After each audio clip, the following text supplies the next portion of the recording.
조선 말기 어떤 무덤은 묻는 순간부터 또 다른 일이 시작됐습니다.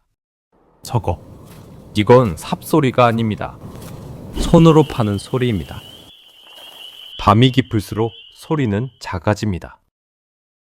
19세기 말 조선은 역병과 기근이 겹친 시대였습니다. 약방은 있었지만 누구에게나 약이 닿던 시대는 아니었습니다.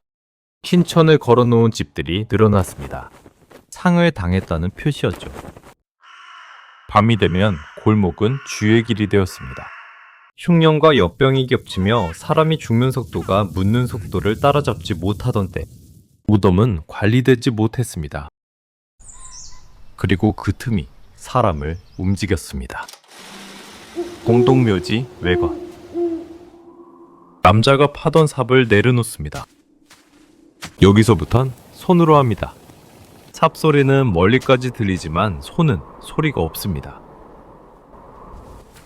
손톱 밑으로 진흙이 파고듭니다. 이건 사흘 전 봉분, 흙이 아직 살아있습니다.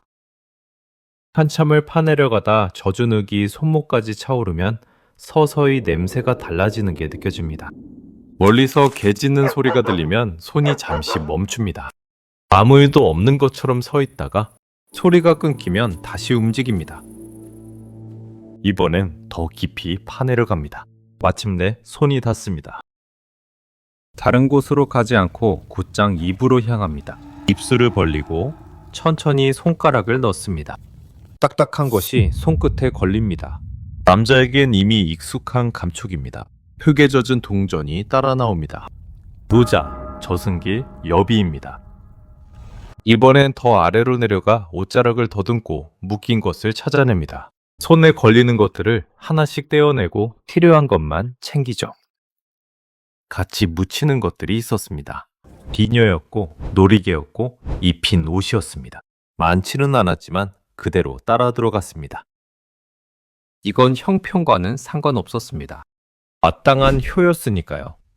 그래서 그 무덤이 누군가에게는 달리 보였던 겁니다. 덮는 일은 더 오래 걸립니다. 처음보다 더 천천히, 더 조심스럽게 흙을 올리죠. 손으로 눌러 모양을 맞추고 흐트러진 자국을 지웁니다. 멀리서 봤을 때 처음과 달라 보이지 않도록.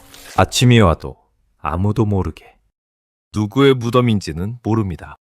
알 필요도 없습니다. 그저 흔적을 남기지 않는 것이 중요했습니다. 다음날 가족이 와도 모를 만큼만.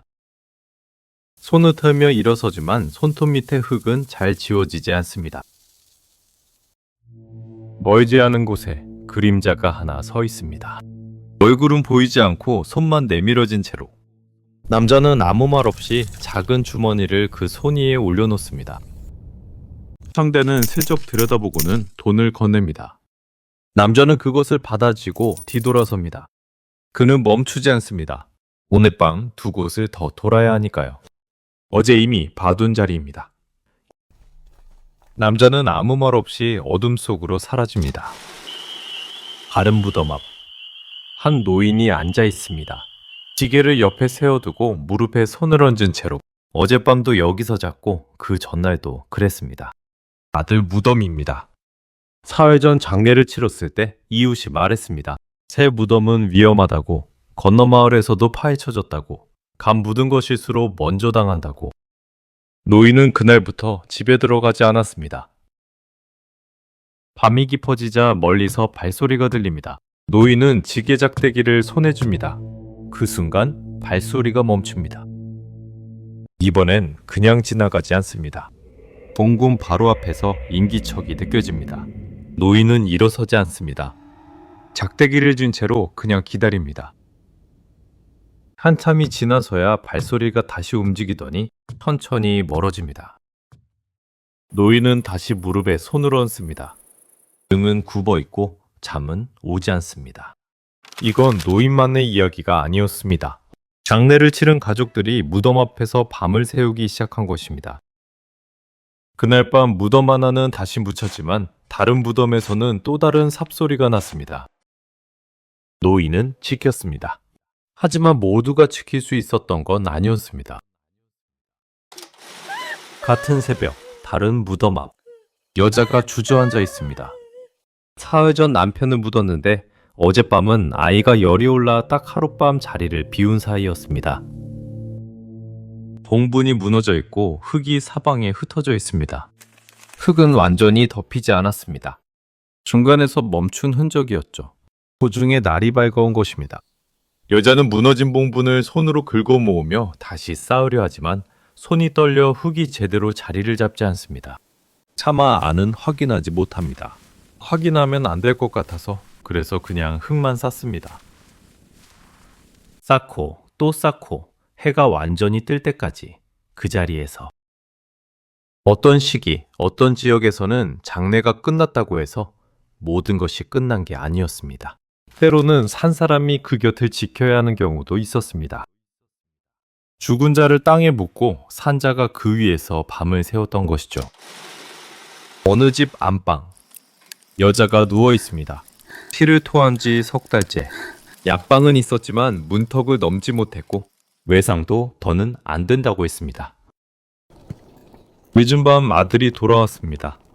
손을 씻고 왔지만 어쩐지 손톱 밑이 아직 검습니다. 어머니는 눈을 뜨고 아들을 봅니다. 그리고 아들은 눈을 피하죠. 방 안이 잠시 조용해집니다. 아들이 품에서 붉은 비단 주머니를 꺼내 어머니 손 위에 올려놓습니다. 동전이 가득 찬 주머니였습니다. 어머니는 아무것도 묻지 않습니다. 처음엔 가족을 살리려는 자들이 팠습니다. 그런데 어느 순간부터 파는 것 자체가 돈이 됐습니다. 그리고 그렇게 파는 것들은 은밀하게 거래됐습니다.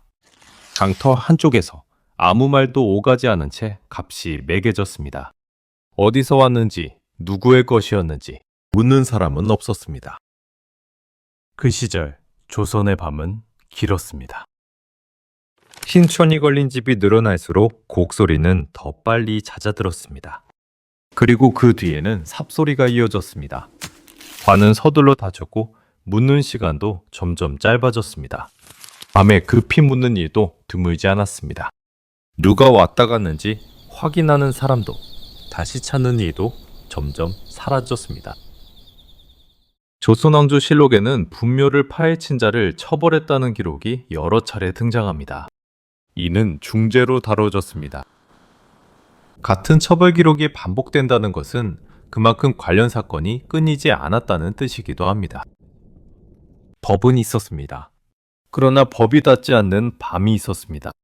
무덤이 늘어나는 속도를 법이 따라잡지 못하던 시대.